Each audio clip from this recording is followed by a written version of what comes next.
From Bull Run to Baghdad, Americans have written hundreds of millions of war letters.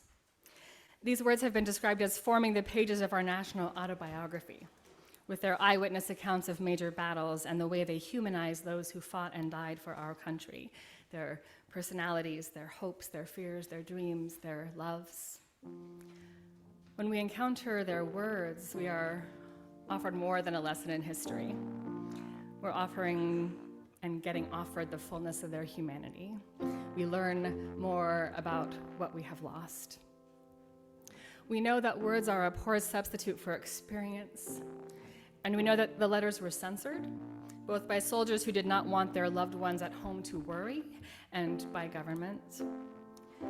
But for Memorial Day, hearing the actual voices, the words of the real people sharing their experience as best they could, gives us a chance to hold them more closely. So collectively, we are drawing words from a variety of letters, both to and from soldiers who fought in conflict through our history. I invite a verse from this hymn, Nearer My God to Thee, Gray.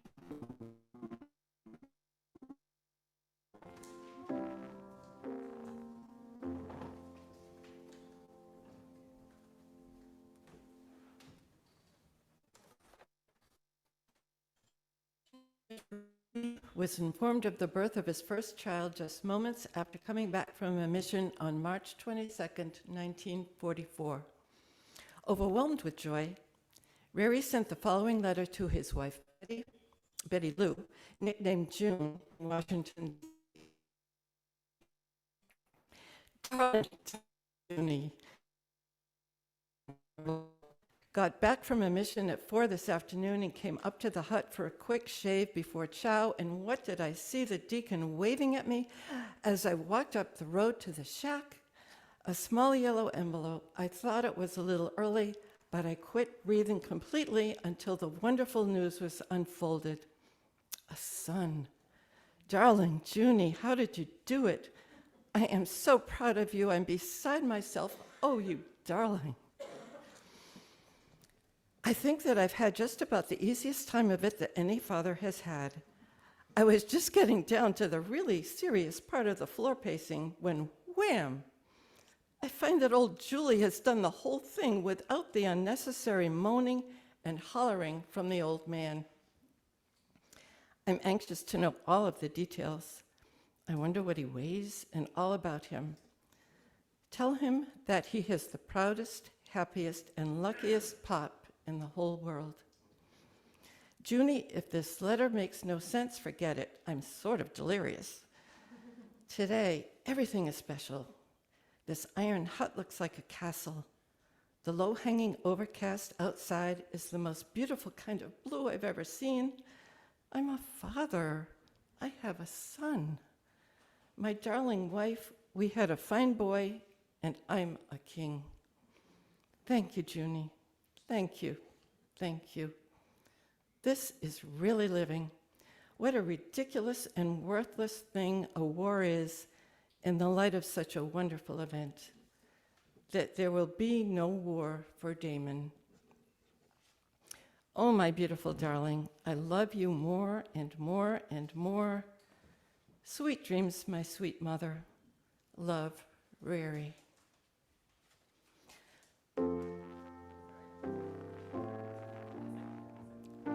Less than 3 months after writing this letter, 26-year-old Captain George Rary was flying over France when German anti-aircraft guns shot his plane out of the sky. He did not survive.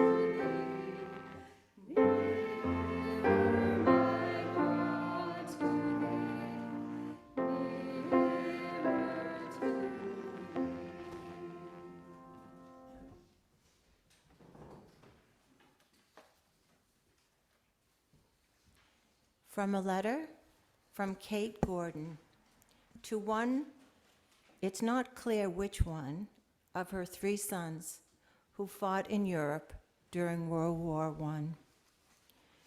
My dear boy, your father says to tell you that he will give his son to his country, but that he will be, never mind what, if he will give all of his suspenders to you. He says you pinched 3 pairs of them from the top drawer of his dresser. He adds that he is on to your curves.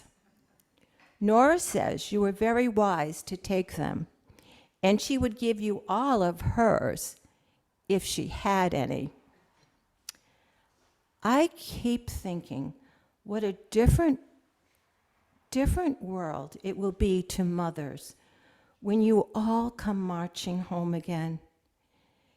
And when you do come marching home again, old fellow, bring me back the same boy I gave my country, true and clean and gentle and brave. You must do this for your father and me and Betty and Nora. And most of all, for the daughter you will give me one of these days.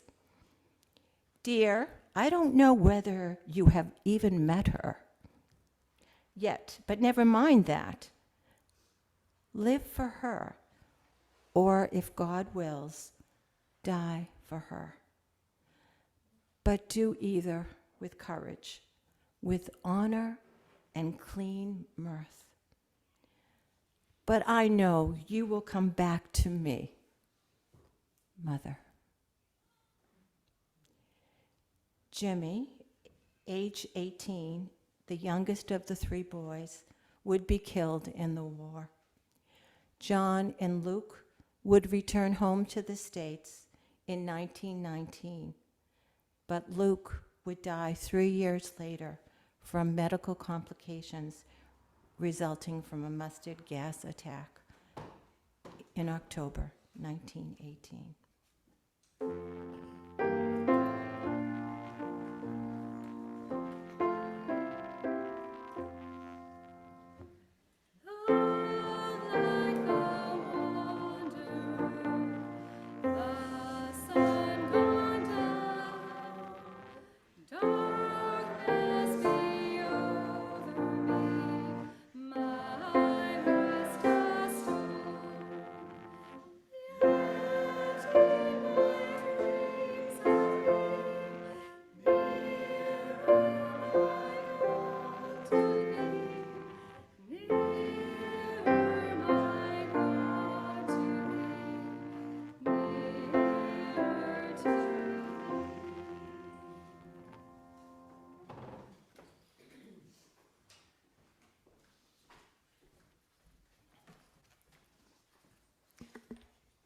"21-year-old Samuel Cabell, possibly pronounced Cable, who had escaped from enslavement, enlisted in the Massachusetts 55th Volunteer Infantry in June 1863.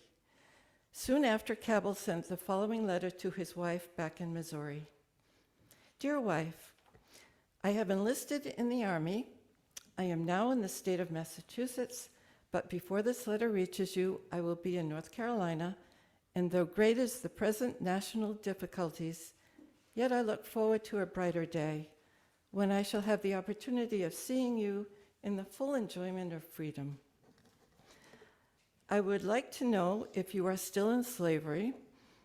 If you are, it will not be long before we shall have crushed the system that now oppresses you, for in the course of 3 months you shall be at liberty.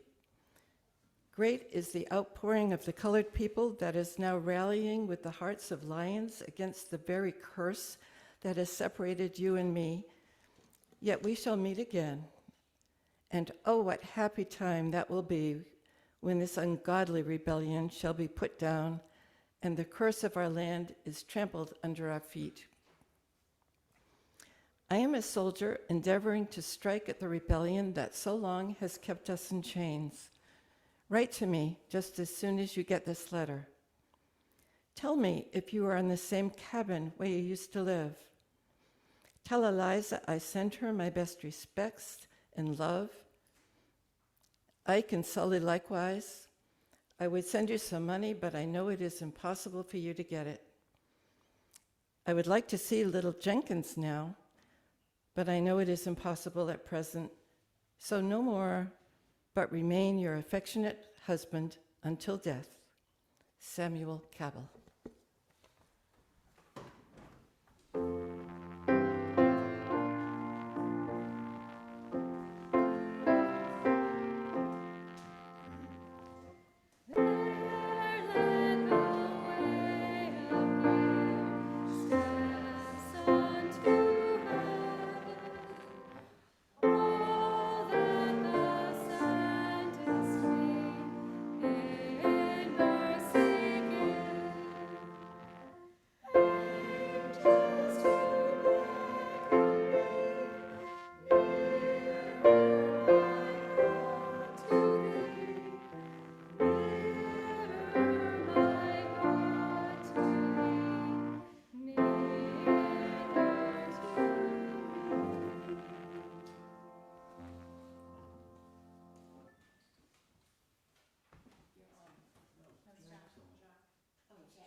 Are you ready, Jack? This is your nose. What's that? Do you want to give him? Jack, do you want to stay where you are? Or you want to come forward? You got it? Okay. I may get there. I trust you. I may not. We have to.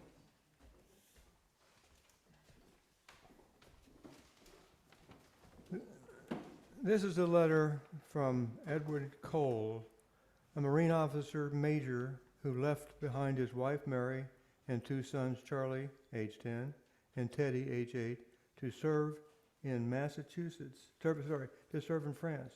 Cole frequently wrote to his family back in Brookline, Massachusetts, to give them updates on his well-being and general whereabouts.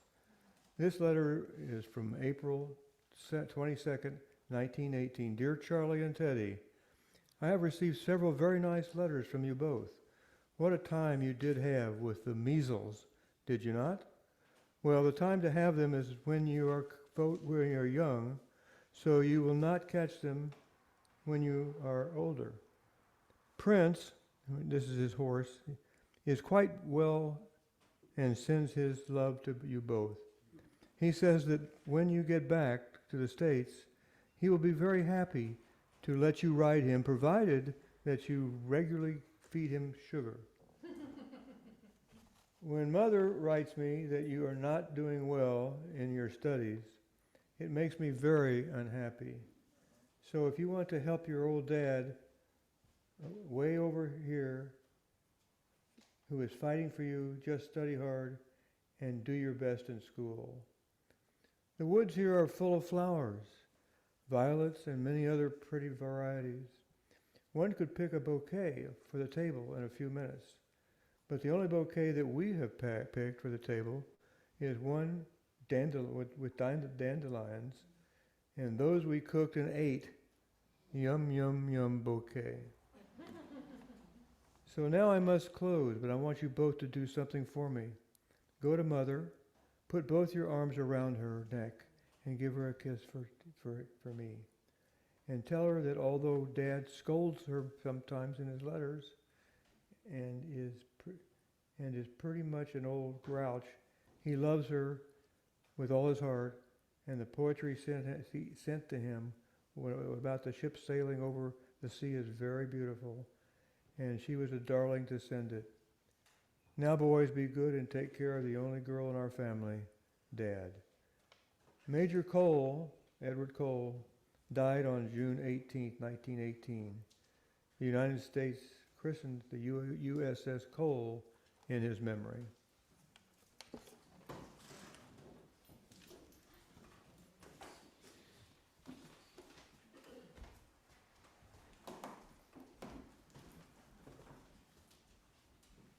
you give us the, Jeremy?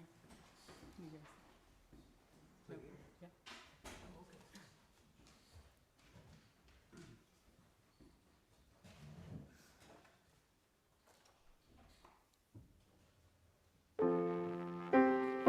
Waking thoughts bright with thy praise, out of my stony graves, Bethel arise.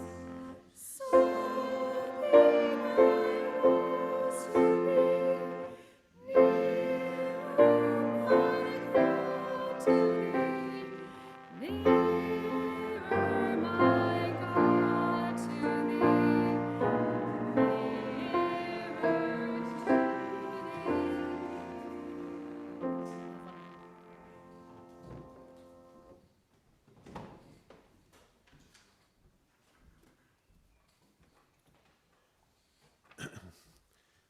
This last is from a letter by Sullivan Ballou to his wife Sarah, written on July 14th, 1861. My very dear Sarah, the indications are very strong that we shall move in a few days, perhaps tomorrow. Lest I should not be able to write again, I feel impelled to write a few lines that may fall under your eye when I shall be no more. I have no misgivings about or lack of confidence in the cause in which I am engaged.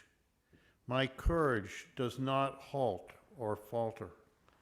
I know how strongly American civilization now leans on the triumph of the government and how great a debt we owe to those who went before us through the blood and suffering of the Revolution. And I am willing, perfectly willing, to lay all my joys in this life to help maintain this government and to pay that debt. Sarah, my love for you is deathless. It seems to bind me with mighty cables that nothing but omnipotence could break. And yet my love of country comes over me like a strong wind and bears me unresistably on with all these chains to the battlefield. The memories of the blissful moments I have spent with you come creeping over me, and I feel most gratified to God and to you that I have enjoyed them for so long. And hard it is for me to give them up and burn to ashes the hopes of future years, when, God willing, we might still have lived and loved together, and seen our sons grow up to honorable manhood around us. I have, I know, but few and small claims upon divine providence, but something whispers to me. Perhaps it is the wafted prayer of my little Edgar that I shall return to my loved ones unharmed. If I do not, my dear Sarah, never forget how much I love you. And when my last breath escapes me on the battlefield, it will whisper your name.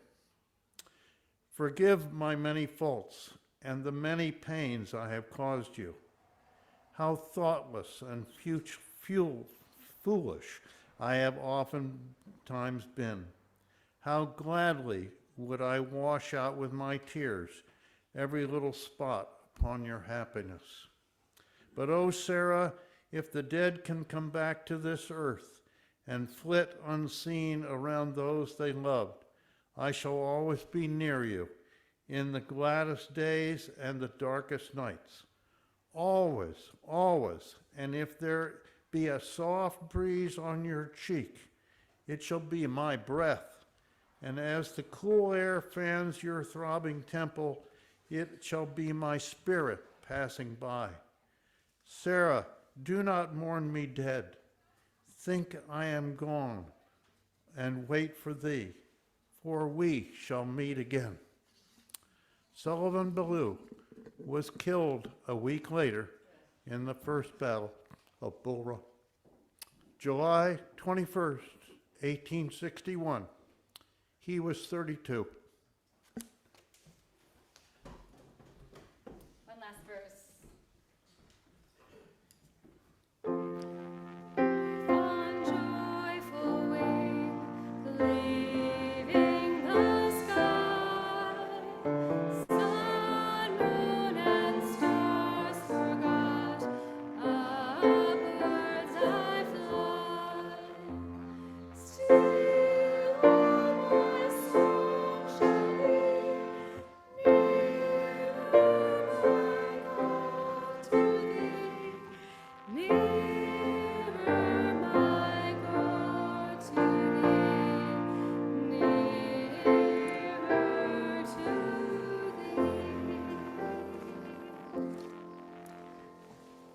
We're going to put a spin on this really quickly in our final moments. This is turning from a reflection into a benediction, so hang on.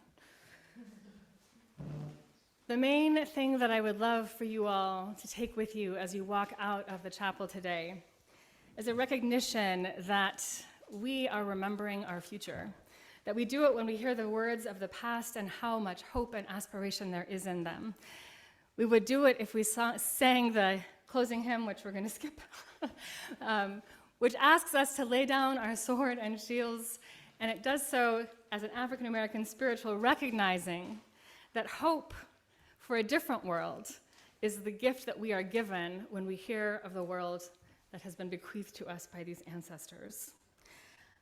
What I want you to think about is that it is not possible for you to say, there is nothing that we can do. There is nothing that we can do when we hear. You don't have to give the ultimate sacrifice. You don't have to go to war and write letters or respond that way, words of love and loss and longing and hope and pride and imagination and joy. Or you don't have to, or you could just take your prayer out into the cemetery, a prayer activated by children reflecting on the past so that they might develop the capacity to remember that future of hope and aspiration. I want you to think about how our actions now, our interactions now, our willingness to notice and recall and connect and reflect, our willingness not to ignore or pass over or place value only in something's usefulness is what we need to do.